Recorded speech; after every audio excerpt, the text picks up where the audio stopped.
stay.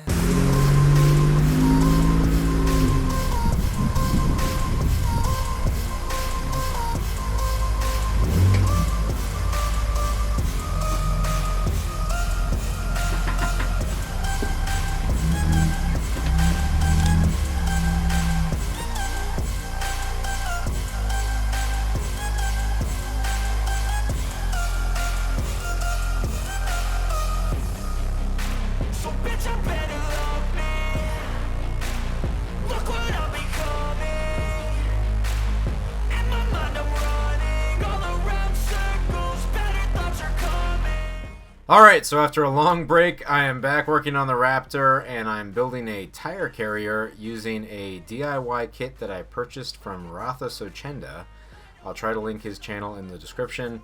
The kit comes with with pre-cut and bent parts to include the requested lug pattern, and only requires you to purchase the basic steel parts for your application, right? So based on the size of your vehicle, whatever it happens to be, you're going to have to cut the steel to that appropriate length. So this did require some measurement and some figuring out that I ended up doing during this. So he has a great channel with a whole lot of videos on how to actually do this step by step, which was fantastic. It was just me kind of messing around and trying to figure out how I wanted to build it the way that I needed it for my application. So after I received the parts, I took inventory, watched all the build videos on Ratha's channel several times, and I got to work. You build from the hitch up, starting with the anti-wobble hitch insert. One of the major difficulties that I had with doing this project was figuring out how to set up my welder for welding different thicknesses of metal and really different types of steel. So you'll see me occasionally checking the thickness of the material. Once I got the insert put together, I installed it to figure out where to weld on the accessory receiver to allow some space to prevent the carrier from hitting the bumper. Once I made the markings, I finish welded the anti-wobble and used my bandsaw to cut the insert at an angle for additional departure clearance, just as Ratha designed it. I welded the hitch reinforcement and positioned the hitch with the insert to be tacked together. I do want to note that the kit was designed to allow use of the parts, all of the other parts, as references to position everything for welding. The only thing that really slowed me down here was not having a fixture table, which made me constantly reposition everything to get it right. After verifying fitment, I started figuring out where to install the pre-cut 45-degree support for the carrier arm. I had to account for the accessory hitch pin and consider both the bumper and the tailgate for clearance when the carrier was closed. I mocked everything up, made sure that it was square, and tacked it in. Of course, I didn't get it right the first time, so I cut off the tacks and corrected the mistake. The arms were the first part that I had to figure out for myself. Ratha's design calls for the maximum tire size of 35 inches, but I had 37s. And I was trying to keep the tire as low as possible. Not so that I could see out the rear window, although that was a surprise result. The reason I wanted to keep them low was to keep the center of gravity of the truck as low as possible, since I already had so much weight up so high. I came up with the idea to do a double support and offset the handle. This requirement and the width of the truck meant that I would keep both the fixed arm and the swing arm fairly long. I only had 100 inches of 3-inch rectangular tubing, so I cut the fixed arm to 44 inches, and then I cut the swing arm shorter based on the design requirements for the bracket. Once I cut both of those arms, I marked and cut the bevel for the swing arm's bushing sleeve. This was doable with an angle grinder, but I wish that I would have just used a hole saw to get it right the first time. After the sleeve was centered, I tacked it in, threw everything together, and tacked the bracket to the fixed arm. The safety lock mechanism was next, which is a great design feature for this kit, and I did some finish welding on the swing arm before tacking and testing the safety mechanism.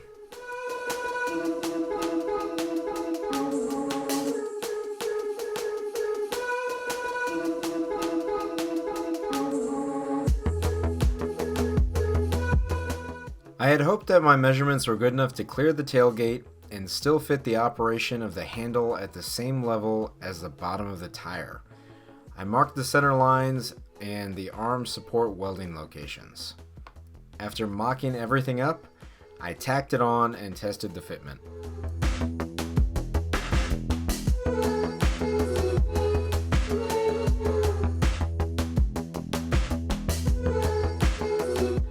The little bit of rectangular tubing I had left went to the support arm. This is not how Raptor designed the carrier, but I figured that it would provide additional support front to back and not cause issues since there would be additional lateral support. The next step was the mounting plate, which Raptor pre-cut for the F-150 bolt pattern, but you do need to supply your own bolts. I remembered that I still had the old hub for my driver's side in the trash can, so I went dumpster diving, pulled out the old hub, and hammered out the studs. If someone was really stupid, they might try to disassemble or cut apart the hub to try and use the hub to center the tire on the tire carrier, but that person would be an idiot since the pressed assembly is too tough and so is the steel. The precision cut holes in the mounting plate were only meant to fit bolts, not hub studs, so I had to drill out the holes to allow them to be hammered into place using an impact socket. When they were flat, I welded all three of them into place. Next was the mounting bracket arm, which needs to be welded at an angle based on how you want the tire to sit, where the supports are on the sides, and the offset of your wheel. I don't recall what I ended up doing for this first weld, but after tacking and test fitting, I ended up going between 12 and 15 degrees. The support arm needs to be centered on the hitch, since that is where all of the weight will be focused during movement. After verifying the location, I welded on the support arm spacer, which maintains the distance for use with the wear pad. And then I mocked up the support arm, verifying that it was vertical before tacking it in. This was another point where having a real welding table or a fixture table would have been very beneficial for me. I just didn't have it. In my affordable bender video, I used the bender to bend 1.5 inch 120 wall DOM tubing to 90 degrees.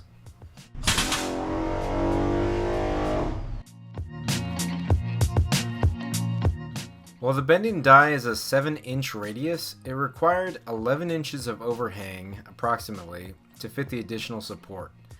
I made rough cuts and refined the tubing cut until I had the appropriate angle and length for the support. Then I centered it and tacked it on. I had purchased 60 inches of tubing, so I bent the remainder of the tubing to 45 degrees. Although I was getting tired of test fitting everything every time, I reinstalled the carrier and verified clearance of the remaining tubing, marking where to cut. Then I cut the tubing, tacked it together, and did another test fit to verify clearance. I hadn't put in a hitch pin or tightened the anti-wobble, so there was a lot of slack, and I got too excited while lifting the swing arm to verify clearance, and I ended up breaking some tacks.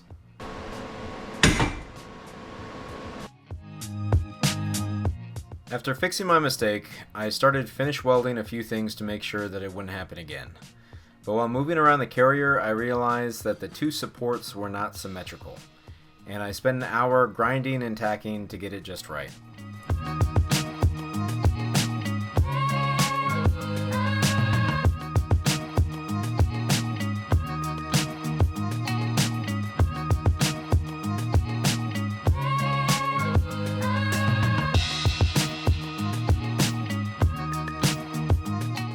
I figured that the base of the carrier was set, so I started finish welding everything to include the end caps and adding in the fixed arm reinforcements.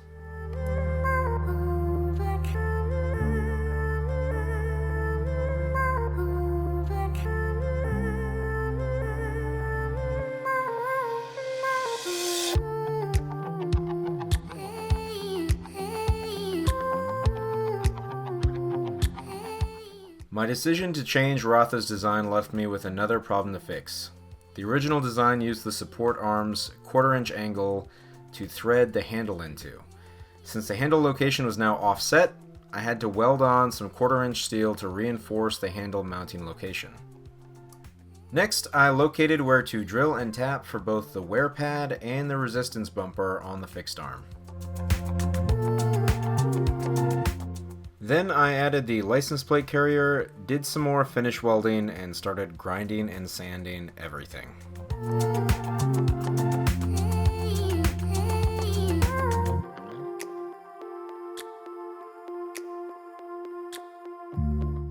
Up until this point, I had built the design based on rough measurements, but it was finally time to verify if the support arm was long enough, if the tire was at the correct angle, and if there was enough space for the handle to operate.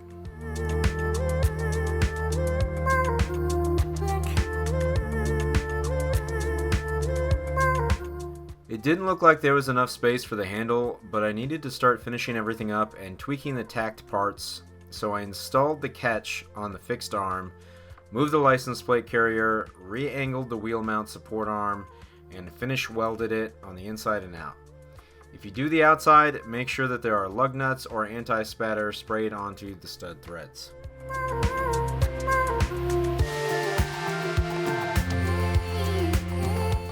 My tire offset is pretty high, so I used almost the whole length of the mounting plate support arm.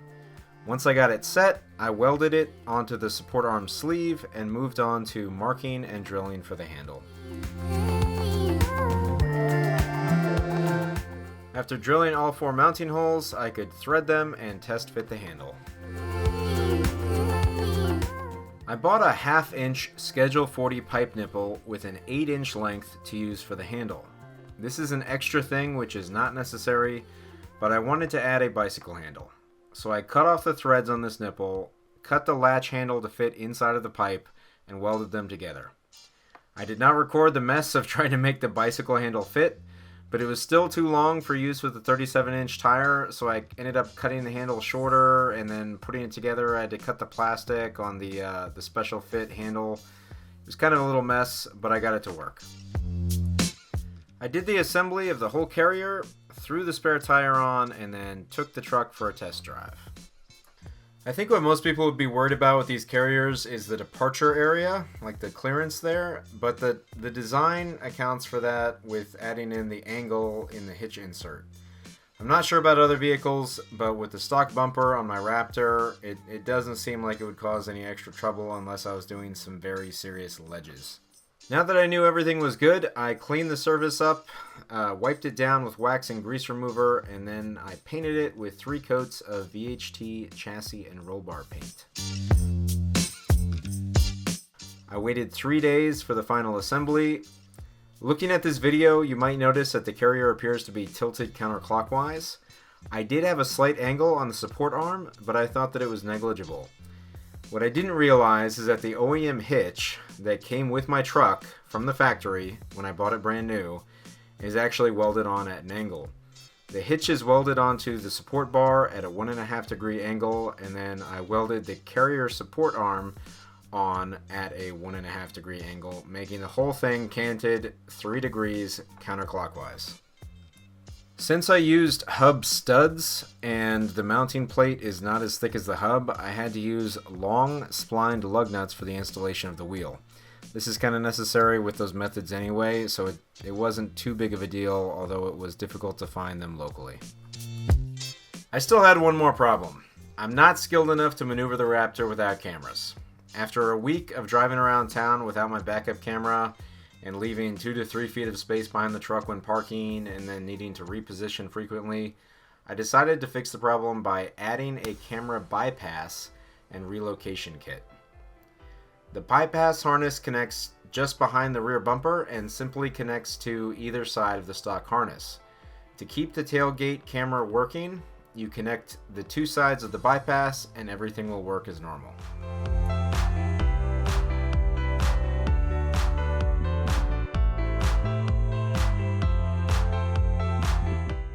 I wanted to keep the OEM parking lines on the screen as well as the 360 cameras, so I bought another OEM camera, an extension cable, and the extension cable to OEM camera adapter.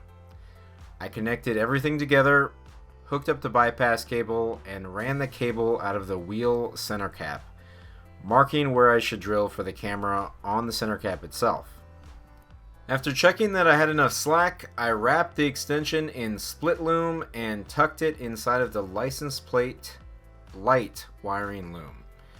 I didn't talk about the license plate wiring before, but the light itself came with the build kit. I just needed to buy a 4-pin connector wiring kit from Walmart, use butt connectors for only the negative and positive. This did not trigger the trailer mode, and it powered the license plate light flawlessly. But the last thing that I need to say about this is that the wiring must go over top of the fixed arm and not underneath. Otherwise, hot exhaust will melt the loom and the wiring. Ask me how I know. Now it was time to put the camera in the wheel center cap. I drilled a hole where I thought it would fit best, heated up the method center cap to make an angled bulge, and then I used aluminum bar to create a bracket for the camera and 3M tape to connect the bracket to the center cap. The final product was not pretty, but it worked. Kinda. I had 2 new problems. The camera did not have parking lines, and more importantly, the tailgate quit working.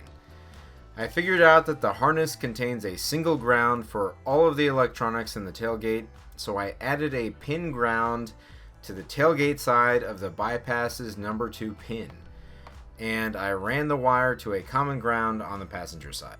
After a lot of reading, I thought that using Forescan, I could adapt the new tire carrier camera to fix all of my issues. It fixed the issue for a single reverse session, but it would reset immediately afterward. So I assume that the 4-pin aviator connection from the extension and the bypass causes some additional issues that the ground does not fix and that coating cannot prevent. So my final thoughts for this video is that the tire carrier is a great design.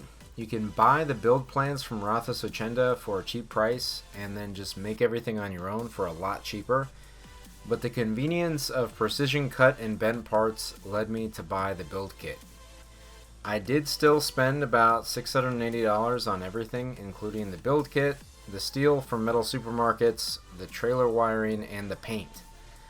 The camera relocation was a lot more complicated than I thought it would be. The company that I purchased from had issues with part numbers, and I spent 3 weeks talking with the manufacturer to get the right parts for this, which I will put them down in the description. The relocation was also absurdly expensive, since it was nearly $200 for the wiring parts and another $93 for the new OEM camera. This was a great first welding project for me. It took me about 14 hours to complete the project, including all of the camera stuff. I do still wish that I had a fixture table to help, and I plan on purchasing one sometime this year. The reason that I made this carrier was because my 37-inch tires would not fit under the truck, and I needed all of the space in the truck bed to fit my household goods for moving back across the country to Washington State. My employer wasn't going to pay for the moving of all my stuff since my wife was still in Washington, so I threw as much as I could in the back of the truck and on top of the truck to get back home.